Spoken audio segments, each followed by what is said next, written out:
Good afternoon, everyone. Welcome to our webinar today with the topic Managing Stress Working from Home. And now Malaysia has a greater proportions of people working from home during this pandemic compared with the global average. And its people are also experiencing the highest level of anxiety among of 28 countries in a survey which is done lately, and market research firm Ipsos in its latest study on this pandemic effect on the workforce found that 5% of Malaysians said that they are all working from home compared to the 52% global average. Now, on this online study, which was conducted among roughly about 12,823 employed adults aged from 16 to 74 across 28 countries. And 63% of Malaysian workers, to a large or some extent, are finding it difficult achieving work-life balance. And more than half of Malaysians employees, 57%, feel lonely and isolated while working from home. It is also found that women and those aged below 35 years old, as well as lower income employees, also experience negative effects of working from home, more significant than others. And now allow me to introduce our honorable speaker for this webinar, Dr. Edward Chan, a PhD holder in psychology, a complete Master of Science and Masters in Nutritional Medicine, Bachelor of Science Honors in Psychology and Postgraduate Diploma in Corporate Psychology. Dr. Edward is also the Principal Consultant at PsychCorp, a Center for Corporate Psychology and Board Certified Corporate Therapist with the Malaysian Association of Psychotherapy and the International Society for Psychotherapy. Counselling and Psychiatry Fellow of the World Council for Psychotherapy. Apart from all these accounting educations and professional background, Dr. Edward is also an invited speaker for the 9th World Congress for Psychotherapy for the year of 2020, keynote speaker for the 4th International Psychotherapy, Counselling and Psychiatry Conference 2020, and invited speaker for the 34th European Psychiatry Conference on Schema Therapy. Not forgotten, Dr. Edwards has also done his remarkable contribution to the world through his writing, as he is also the author of several books with the title Dancing with Crocodile, Key Strategies of Corporate Psychology, and Love is Never Enough. Apart from that, multiple of his work has been published in the Journal of Cognitive Therapy and Research, Journal of Reattached Therapy and Developmental Diversities, International Journal of Psychiatry, and he is also an accredited reattached therapist. So, ladies and gentlemen, Dr. Edward. Thank you very much for that kind introduction, Joanne. Of course, Joanne is one of our graduates in our professional certification course in psychotherapy, and you did, I believe, adult psychological assessment. Yes, I did. Well, thank you for always giving me a chance to trusting me to host your webinar and also to learn from you. Now, back to this topic, stress working from home. I think we need to clarify about, am I stressed? Am I just burnout? Or am I really facing a depression? Would you like to start with that first, Doctor? Of course, these three are related, right? There are first of all, what do we mean by stress? There are some professionals who believe that a certain amount of stress is even healthy, you know, what they sometimes call eustress, right?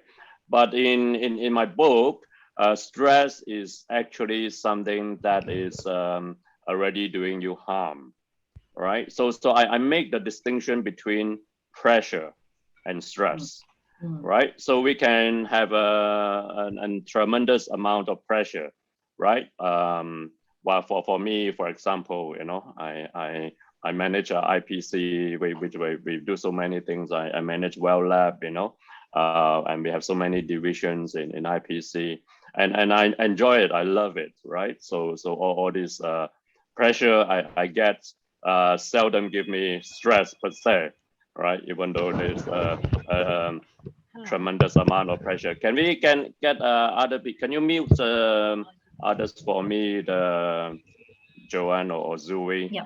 Okay. Right. Yeah. Okay. So yeah. So for me, stress is when the pressure is starting to create harm, right? For us, and when that continues on, then yes, you might start getting into some mental health, mental disease, mental disorders like depression, indeed. And what was the other one you were asking about? Burnout.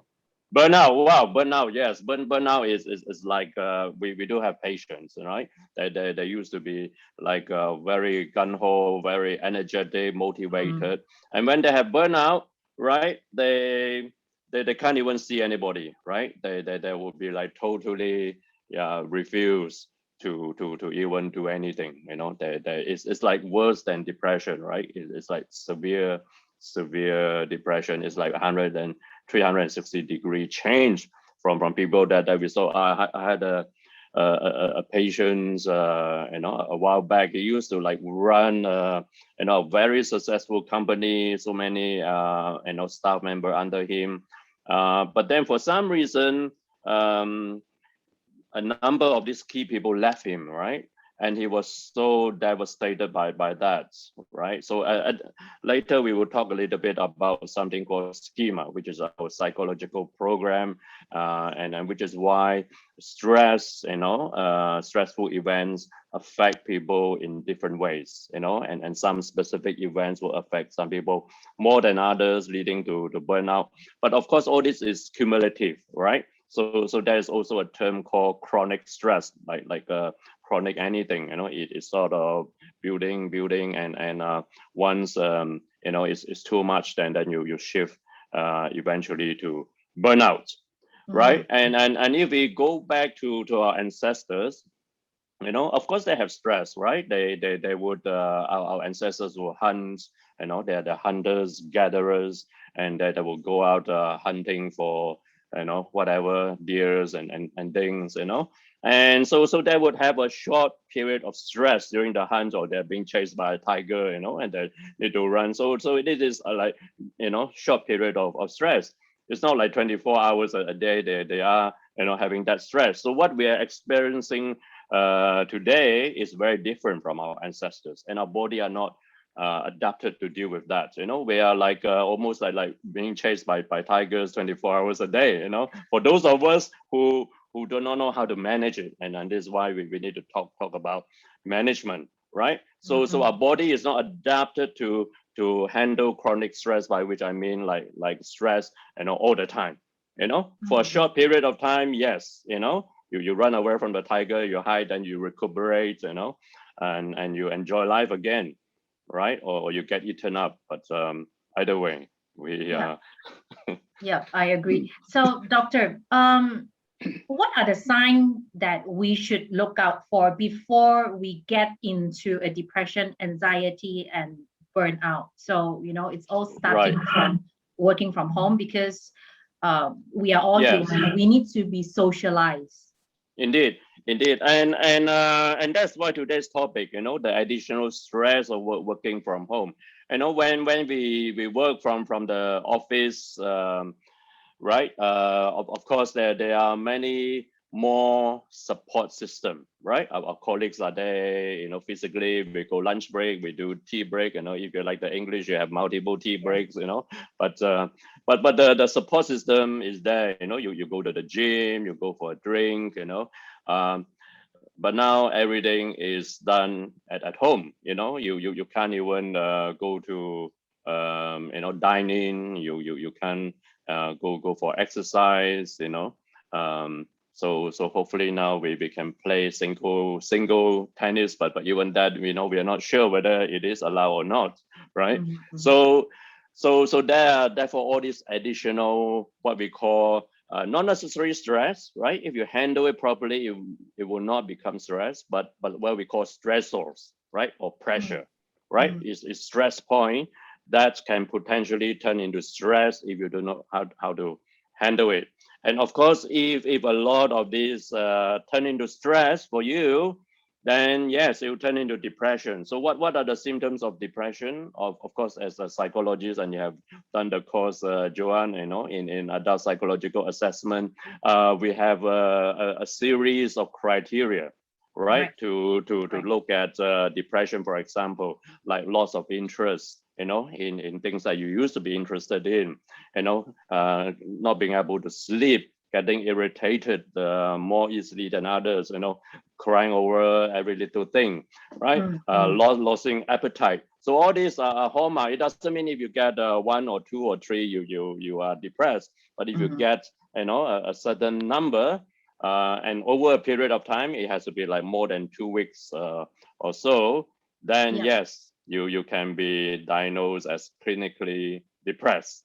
I believe you don't just self-diagnose. If you really have a lot of questions and doubts, I'm sure IPC would be happy to do an assessment for you, which is the correct way. Indeed, yes. So part of today's objective of this webinar is for educational purpose only, not for diagnosis. And of course, when you recognize some of these symptoms, do seek professional help for diagnosis and treatment. Yes. I believe back then in May, we actually did a back to work mental health fitness test before for a webinar. You mentioned that stress are contagious.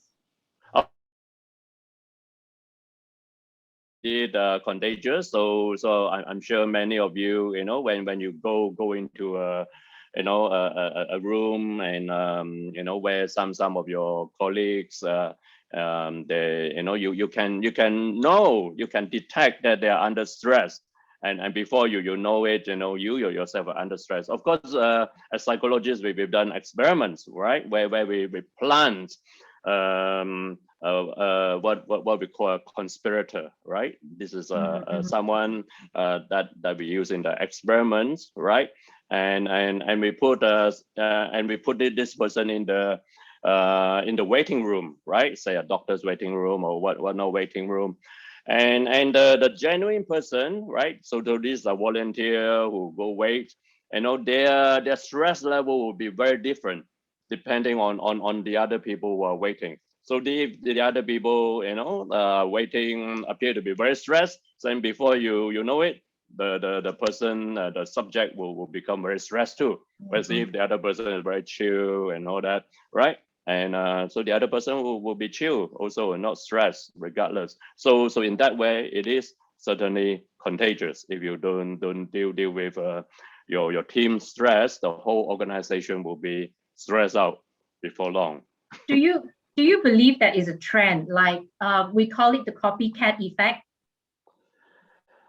Well, a lot of this is subconscious, right? If we are not even conscious of it, like in this experiment, the subject are not conscious that they are getting stressed out, that they are contracting this stress disease, it's beyond their conscious mind. They just see this other guy, he appears so stressed, it's like pacing up and down, and then it's really affecting him as well, right?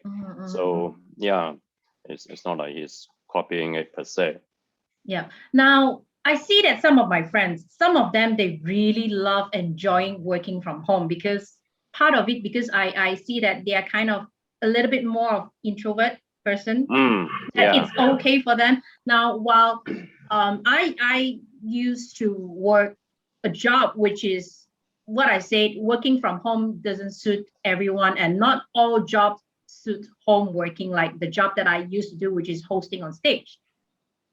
So of course, from staying home, there's nothing much I can do about it with all this. So it creates,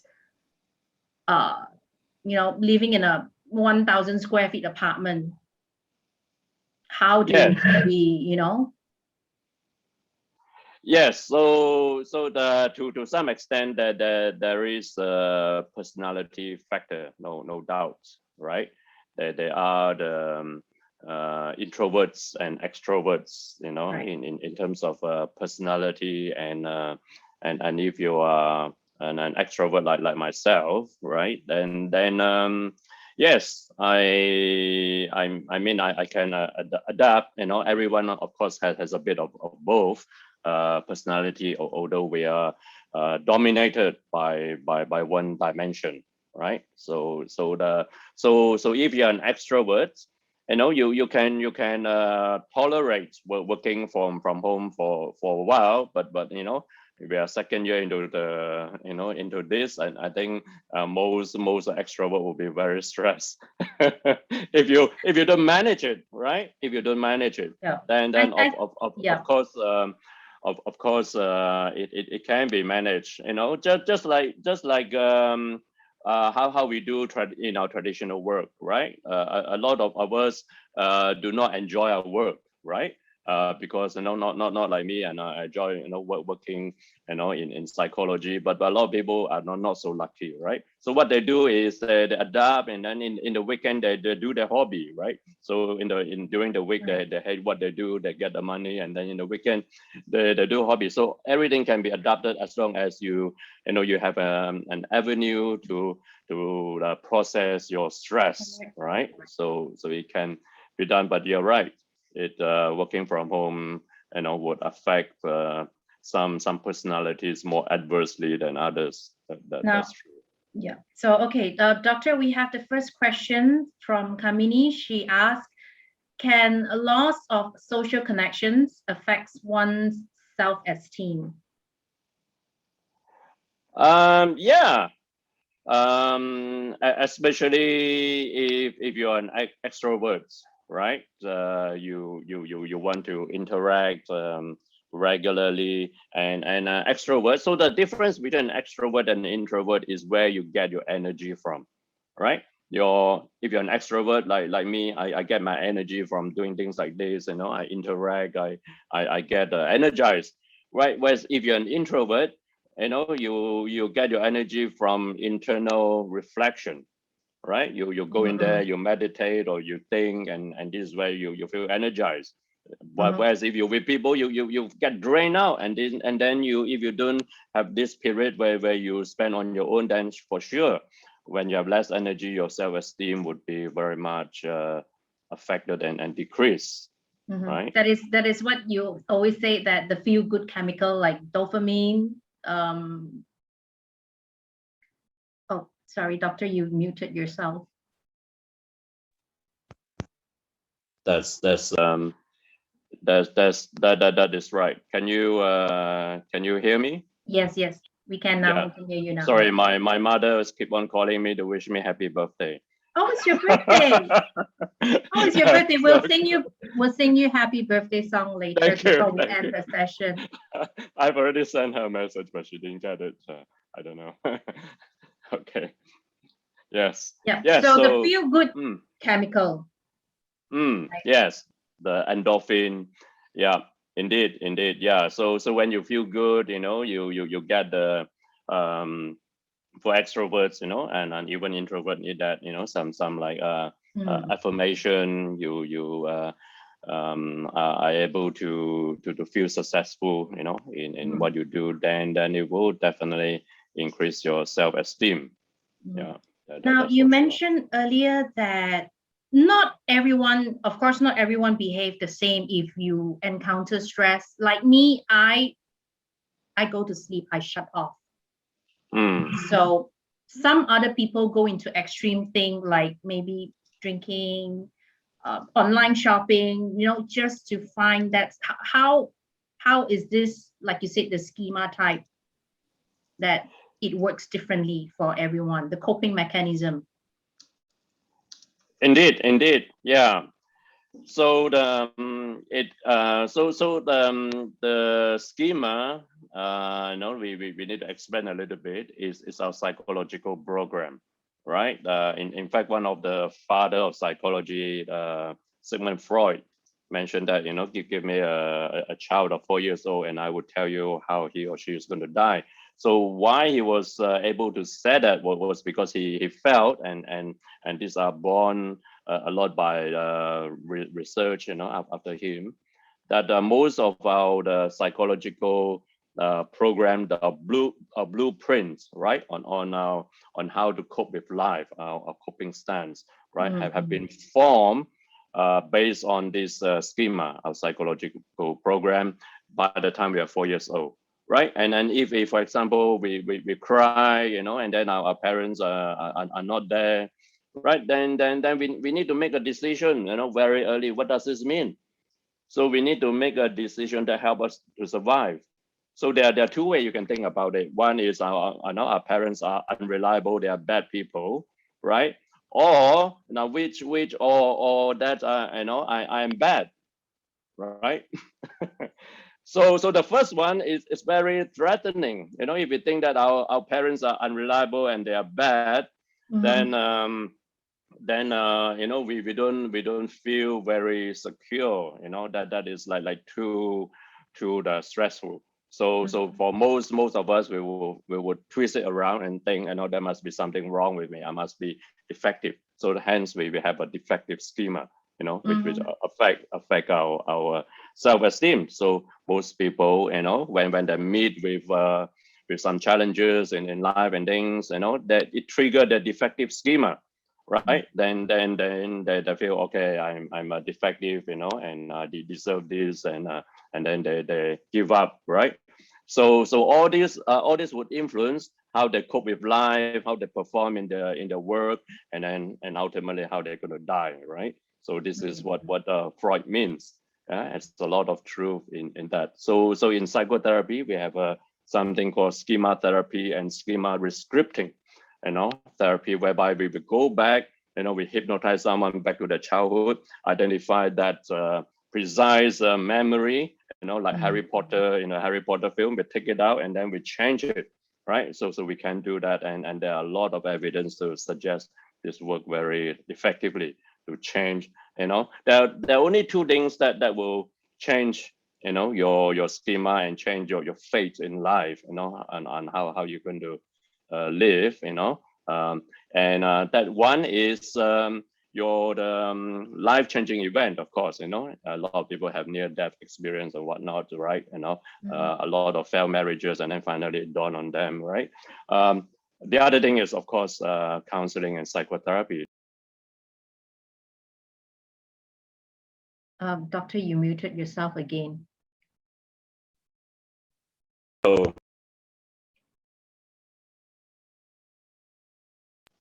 okay. Yeah, okay. Someone has muted me, right? Okay. Yeah. Can someone Zue, can you like call my mother and tell her to stop calling me, please? Now I believe what just happened is an example of stress working from home, right? No, it's not stress for me, but old people, they I know.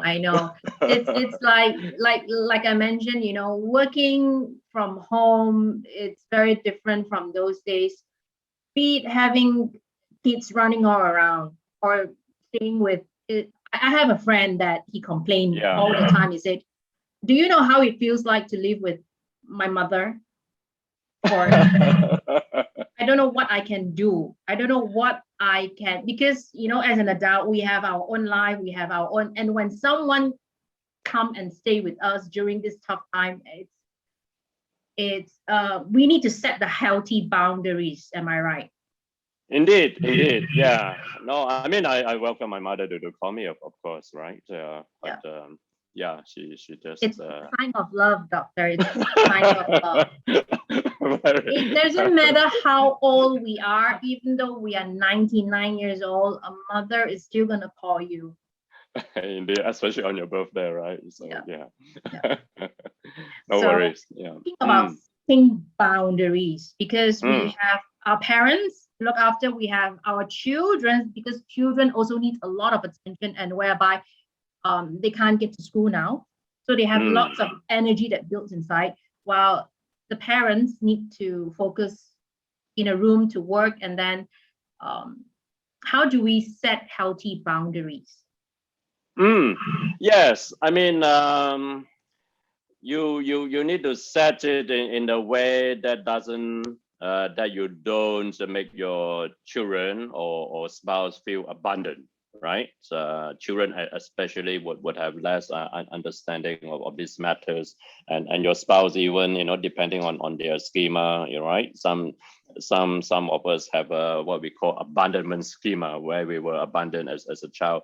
Then you try to set a boundary, to your partner, and tell them, do not disturb you, do not disturb us. Then they might feel very abandoned. So we need to set it in love, and so you are very important to us, to me.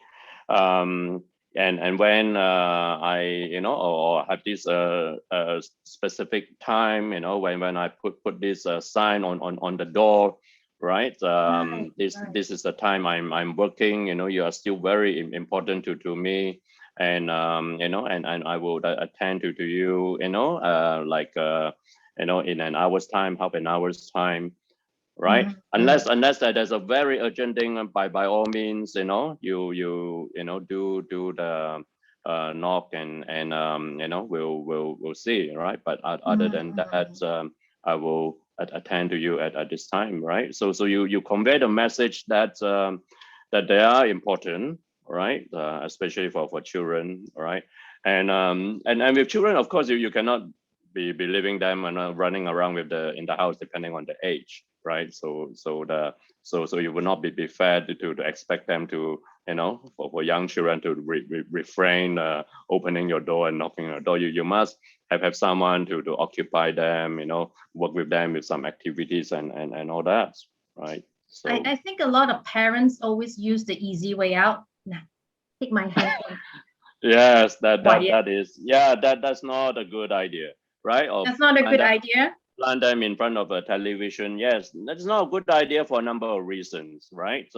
One is, even though you have all these children monitoring app, child program monitoring app, it is still an issue, because it leads to very passive ways of brain development, of mental development, right? So all these apps, even TV, they are very clever, right, in making the programs very attractive in terms of bombarding you with stimulus, right? With stimulus all the time, constantly, and the brain love that, right? The brain love that, and it becomes very lazy, right? You just watch, sit there, and compared to say a book reading, or go in the wild and do things, our mind are not active. It's just very passive, absorbing all this information. It doesn't do any, much with it. So children grow up to be, very mentally passive. So that is a problem. It doesn't develop their mind compared to like reading or interacting, where there's more opportunities for mental engagement. Now I see there's one case myself, that the kid is a teenager, getting into teenager, 12, 13. if the parents take away the handphone, it's gonna be a blowout. It's gonna be Yeah, that you know what? A couple of years ago, we did this boot camp that was before COVID, of course. You know, we call it Children Emotional Intelligence Development Boot Camp, right? We brought a bunch of teenagers, young teenagers to Genting, you know, and one of the activity was to appreciate nature, right? Yeah, and this group of teenagers, they found it so challenging, right? When they say, you know, you cannot look at your handphone and all that, they're like at a loss, you know, they're like so stressed out, right? Isn't that appreciating nature, including taking my handphone and take photos and videos? Yeah. Selfie. Right. So they have a real problem just looking at nature and you know, appreciating it. So that you know, just goes to show that we are very different. But compared to say the autistic child, right? With autistic child, you know that they have some problems with traditional toys, right? We have a lot of these patients and our parents bring in autistic children for us to treat.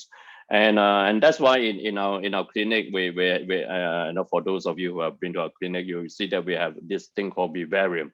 So I personally have this you know, poison dart frogs, you know, in the like jungle large vivarium, you know, installed in the part of the clinic, right? And you find that with autistic children, they're like fascinated. They have real problem like with normal toys, but when they see these beautiful frog creatures, they are just fascinated by it. So that's the difference, right? With you need you know, unfortunately a little bit different, you know, special development to go back to appreciating you know, nature. Whereas for many of our children in today's society, we lost that ability, right, just to be still and appreciate nature. And there's a specific type of intelligence called nature intelligence, which unfortunately has been a very, you know, use of gadgets, and parents don't have time. I would say if you don't have time, right, you need to seriously consider, you know, before becoming a parent, whether you have time to do. I think a lot of parents, it's now working from home. They always have this thought that I'm already home. I'm already physically here. What else more do you want from me? Yeah. You know that thought that you're right. I'm here every day. I'm here every day. What else more do you want? But not understanding about one of those emotional needs from children. Yes.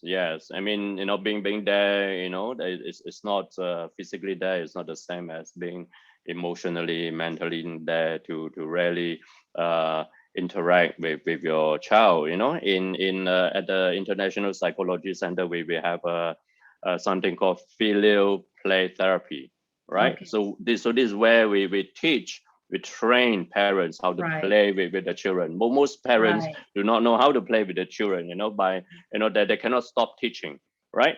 So during real creative play, you know, you don't teach, you let your child lead, right? So that's yeah, so that they become, they have the space to become creative, right? I mean, like if your child asks you, you know, what is this? What is this? You know, you don't say this is a lotion or medicine, you know, you say, wow, it can be whatever you want it to be. So then the child like, wow, it opens up the whole world that they can be creative. The creativity, yeah. Exactly. I mean, there are times to teach, of course, you know, but not like all the time during play. Play has a purpose, and as adult, right? We also play, right? We never stop playing, right? Of course, we use different things to play, but the play, you know, like I play tennis, right? It's very good fun. Not only raise the endorphin, but it's an opportunity for us, you know, for the child to learn, you know, to experiment, and for an adult, it's for me to like experiment losing, right? I lose a game of tennis, I lose a point, all right, then I'm better prepared, you know, to lose at work and to lose in a real serious situation. You know, it's a Mm. practice for us. So we should never stop playing, and we need to encourage our child how to play creatively, right? Now we have focused on how to deal with our kids. Now let's focus on how to deal with our spouse, because there's an increase of divorce cases. It's like I see Yes. your face every day. I start to hate you already. Plus, I need to work, and how do we deal with the spouse part? Yes.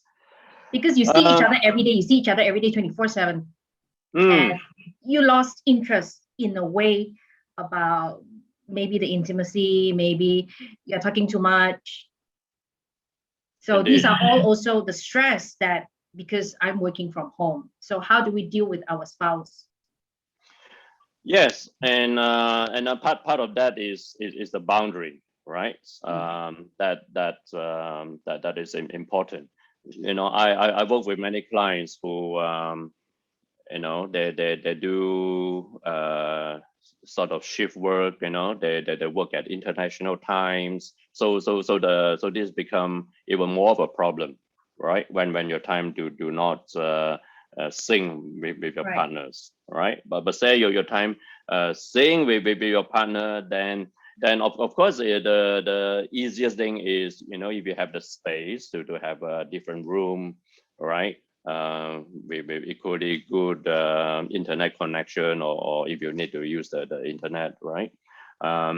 So you have a clear physical boundary as well to do that. You know, I'm working with a client now. He has that, right? He has you know, he has a his room. You know, when he's like working, he will be there. You know, and he has like conveyed this message, you know, to his wife, that when he's there, right, he's working, and he's you know, not meant to be disturbed, you know. And he even mentioned that, like, you know, he would normally be on the desk, but he has a couch as well. And when he's like sitting on the couch, it doesn't mean he's not working, but he's like thinking, reflecting, right?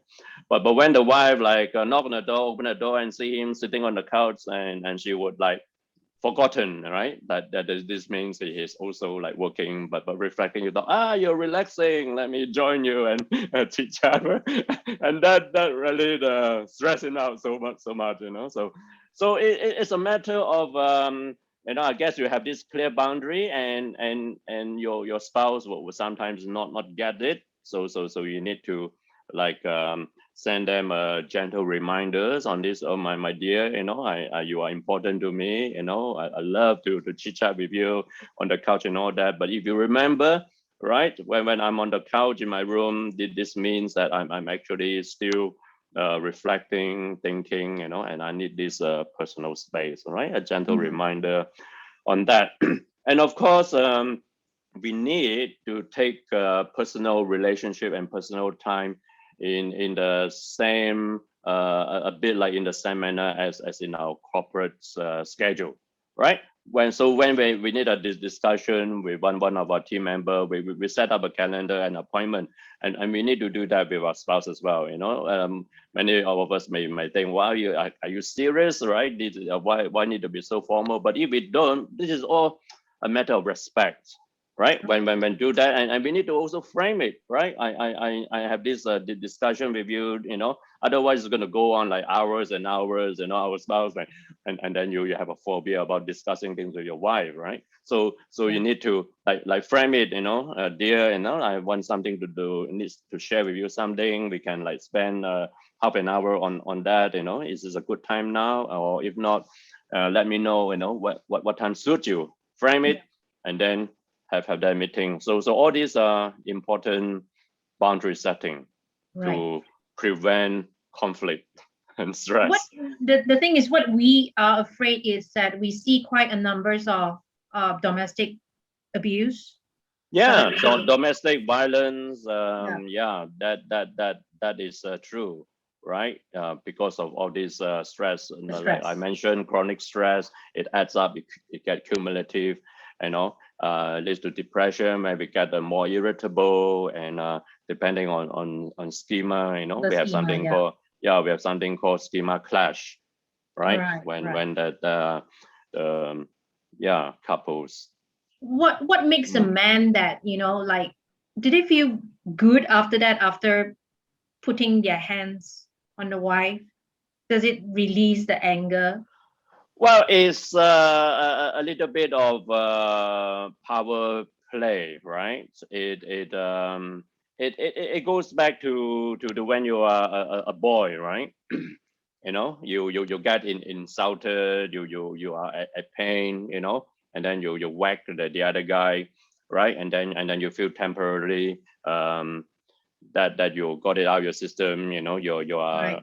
you are dominating, but it works both ways. You know, we have a lot of wives who abuse their husband too, right? So it's we I'm should. a very good person. I'm a very, very good person. I play Just mind games, which is worse, I guess. you know, a few years ago, you know, I was working with this couple, you know, and the wife was very demure, you know, she was like wearing a tudong and things, and but she was the abuser, right? She would like Oh, stab on the husband's head, and then so years later, I have you know, the husband contacted me and said, you know, we are getting through to a divorce, but my wife is suing me for being the abuser. Can I go to the court to testify? It's the other way around. That was interesting, but you know, so I did that, and he won the case eventually. Otherwise, nobody would believe that yeah. you know, the wife was the abuser. But it happened. It's all depend on your schema, your stress level, you know, Right. because abuse and anger comes about, you know, because we are not able to cope and tolerate the pain, you know, the pain of humiliation, you know, the pain of a low self-esteem, the pain of us feeling defective, you know, that we mentioned about. That we feel, you know, we have to end that, you know, by slapping, by abusing our partners, so that they don't carry on insulting us, you know, that inflicting this pain that we feel. So in this close contact, without the proper boundary being set, yes, Right. families are Right. vulnerable to having using more of this what we'll call dysfunctional coping modes, you know, Right. of using abuse and then violence. Yeah, we need to watch out for that. That's for sure. Okay. Now, doctor, we have the next question also from Kamini. I feel working from home, it's not only about physical disconnections, but also contributing to some sort of emotional disconnection, especially with the death updates everywhere and not meeting our friends to express how we feel. It's all pushing to some kind of numbness. Any tips on how to handle with this?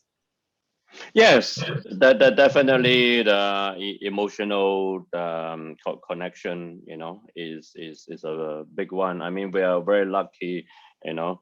Today we have all these technology, you know. Imagine, you know, like 50 years ago, even 20 years ago, if we have you know, this pandemic, then we are The totally postman would more. be very busy. Yes. Yeah, but that, you know, for some people that might work, you know, but you get you don't get like real time connections and all that. But for sure, it's not the same as meeting up and connecting, you know, with your friends socially. But it is a good you know, replacement, you know, like later my grandson is going to connect with me to wish me happy birthday, so I look forward to that. You don't look like a grandfather. But That's a lie.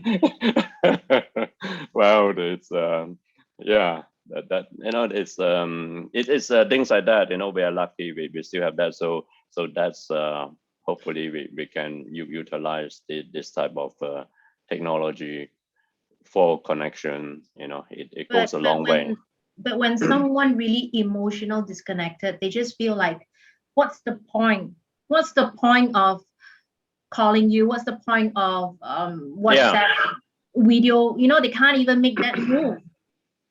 Yeah, so that there is you know, in human connection, right? We some of us, especially, you know, the introverted ones especially, it takes time to warm up. We kind of expect, like, you know, we connect on Zoom or Right. WhatsApp immediately. We, you know, you know, in you belong to many WhatsApp group, there are people who send jokes and things, you know. There are a lot of rituals, right? Right. Rather Right. than directly doing that. If you, you know, try to like directly, you know, communicate what's the point, you know, what is the agenda in our communication today, then you lose many of that. So when we have a drink, you know, with friends and things, we chit chat about nothingness, right? About trivia, just you know, let our hair down, and those are things we need to get back into in this technology connection, right? We don't just connect, you know, what's the agenda of today's meeting. So I think we just need to connect and Just try. yeah, Maybe just after we ventilating it, you feel yeah, much with no specific agenda, with no specific purpose. Of course, we, you know, we have work and all that, you know, but we need to like connect without purpose as well, right? And then see what unfolds, right? um yeah, okay.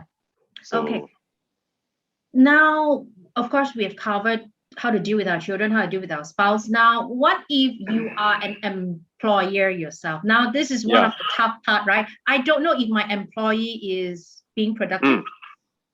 It's also one of the Well, stress that work from home. yeah, I mean, even without working from home, you know, we need to not micromanage, right? Yeah, so like I work with my team, you know, we all have KPIs, you know, as long Okay. as the KPI I reach, I'm happy. I don't care what they do in how they do it, right? We just have a set of things that we look at, the, you know, the results, right? Yeah, so we do a lot of work with our corporate clients, right? We do, of course, a one-to-one, what we call wellness coaching, you know, or counseling, but we also do something called group engagement, right? Where a group of not more than 15 employees, you know, we connect with them, and we have various agenda. Like one activity that I've done recently is called temperature reading, right? It's no pun intended for reading on temperature for COVID, right? But this is actually a very nice group activity, whereby, you know, we you know, it allow us just to check what is the emotional level of our colleagues. So the first thing we will touch is, you know, you know, we invite people to like talk about what that they have enjoyed recently. You know, what they like appreciate of their colleagues or about life. You know, so this is the fuzzy thing. So to set everyone in a like a positive, nice feeling, right? And then we will go deeper to say something that bugs us, right? You know, that I cannot dine in or whatever, right? The parcel. So we go, you know, and talk about that, and we go even deeper, something that we want to complain, but what we can do, you know, to right, take responsibility with that complaint. All right. So we go that deeper, and then we can also share, you know, what is new about our life, right? What we appreciate, what we look forward to. So these are the different things in this temperature reading that each team member talk about and share, and then you know, and very quickly we would, you know, by the end of the session, we know each other more intimately, right? In terms of emotionally. So these activities like that we regularly conduct for many of our corporate clients, because it is important. On their own they might not necessarily do that. They don't meet up for tea anymore, so on their own they don't know how to facilitate this sort of activities, and we do that for them to maintain that team bonding, right? So that is how do we find the motivation even just to get up? Because we are home, we take everything for granted. There's so many distractions. Well, this is where setting, the traditional old-fashioned way of setting up a plan still applies. Either the night before or in the morning, things that you plan to do and achieve, and then review that right at the end of the day. It's called intention setting as well. So it go beyond just a list of things, but what is your intention, right? So the intention of us doing this webinar is we have a good time, we help people to learn something. That's the intention, right? We set the intention, and then we review it, at the end of the day. Did I achieve my intention? What is the learning point? What can I do to improve that if I didn't? So of course all these are not set in stones. You can, like, in the middle of the day something come up, you need to change all your plan, you do that, you reschedule, you review. But yeah, these are things that are important, right, to do. Yeah. Now if you still have any questions, you can type in your questions, or you can raise up your hand if you have anything to share, because we have approximately about 8 more minutes to go. Now, let's go further, Doctor. Now that we've been home for like 17 months now, right? And how to get ourselves, the pandemic has to end someday, right? How do we get ourselves ready to get back out there? Because I believe people can turn into an introvert and things are gonna get quite awkward to go back to the office. Right. That might be true. That is why we have this test called post-COVID back to work mental fitness test. So it's a list of questions that you answer, and this would enable us to see whether you are like totally ready, agile to get back to work and be able to join back in your team and perform, or whether you need some adjustment, some retraining. So that is something that we provide. We put together from different perspective a list of this questionnaire, and I believe things like this is important. Otherwise, you would have people going back to work, they're not ready, they contribute towards the stress of the whole organization. Remember, we said stress is contagious. They get stressed out that in fact the other part of their team members. So it is important, right? And of course, what we can do in transition is to connect regularly with our team members. So when we do need to get back, we are not like suddenly turn from a monk to back to meeting people. Then that would be getting to work. The top is all looking great, but forgotten to change the trousers. Yes. that is true. Dr. Ahmad have something to share with you. Dr. Chan make a simple solution for big problems we are facing nowadays, and he really appreciated this. Oh, thank you. I think we are just all human, that we tend to complicate things. Yes. When solutions can be, shouldn't be that difficult. Now, if you have a thought of suicide thoughts, would you like to share that before we end the session, Doctor? Well, of course, it depends on the levels, right? Even if it is what we call suicidal ideation, right? Just a thought. you need to monitor that, and then maybe talk about that, with some friends, if you have appropriate friends, friends who can really listen to you without like, judging you or start giving you a lot of advice, so if you do have that, but of course, we do have a hotline for our clients, and we provide this service, so there are different level of severity, right? So the next level will when you start like having plans. Right now this getting very dangerous, right? When and definitely you need to talk to someone, talk to a professional, on that, right? So I would say all societal plan and ideation need to be taken seriously, right? Because I know there have been increase, during this pandemic, because of all the stress. So because I know we know that the survivor, right, of suicide would tell you that they didn't mean to do it at that time, but then because of lack of support, they did it anyway. And yeah. So doctor, I mean, you are a therapist yourself. Now, if someone comes to you and tell you that I'm jobless, first of all, I'm jobless. I've got kids, I've got parents, I've got tons of bills to pay. Maybe what other options do I have? Maybe if I should just end my life and probably my family gets some money out of the insurance. What other advice that you would give if it's this kind of situation? Well, I don't think insurance company, first of all, would pay out if you commit suicide. For some, they actually do cover suicide, but they will have to investigate.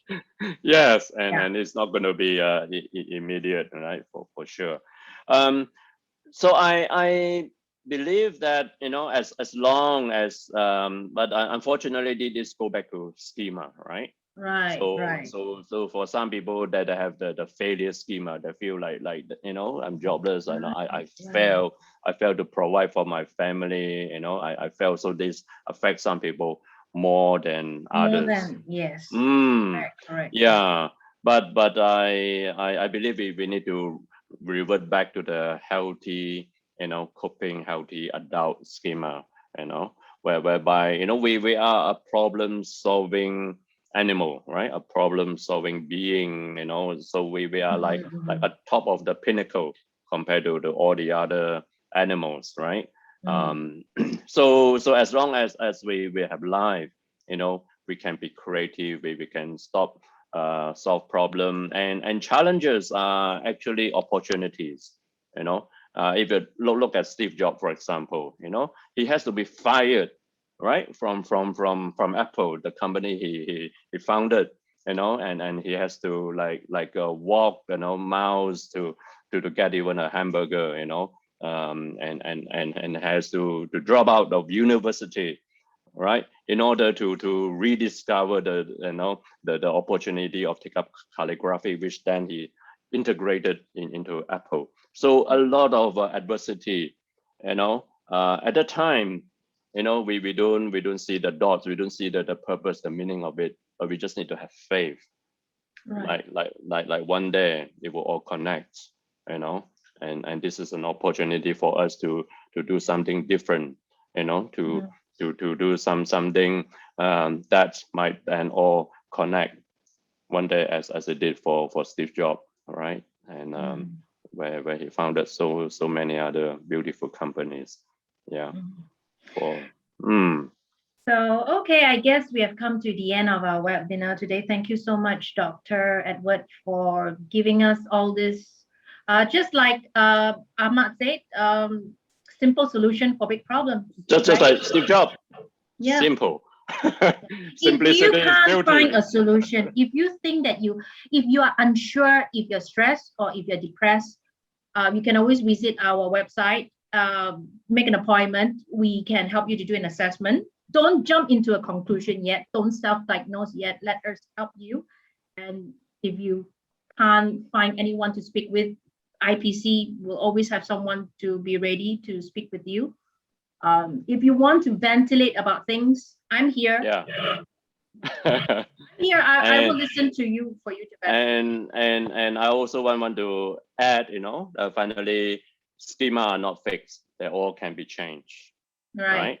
And we can all change to this healthy adult schema. All can be done. Happy birthday, doctor. Thank you. Thank you. I didn't know it's your birthday. If I know, I would have quickly go to the kitchen and grab the. Give me a cake. Give me a virtual. I don't have a cake here. I don't have a cake here. I didn't know that. Maybe we will. No worry. No worry. The next time when we can catch up. Of course. In person. Yes. So thank you so much, doctor. I wish you good health. Stay safe, and I wish whatever that you wish for will come true. Thank you. Same to you and same to everyone. Thank you. Thank you everyone for joining us, and we hope to see you again for the next webinar. We'll come up soon with the topic, and hopefully that you can get more friends and your family members to join in. Thank you so much, doctor. You're most welcome. Bye for now. Right. Bye bye. Take care, everyone. Bye bye.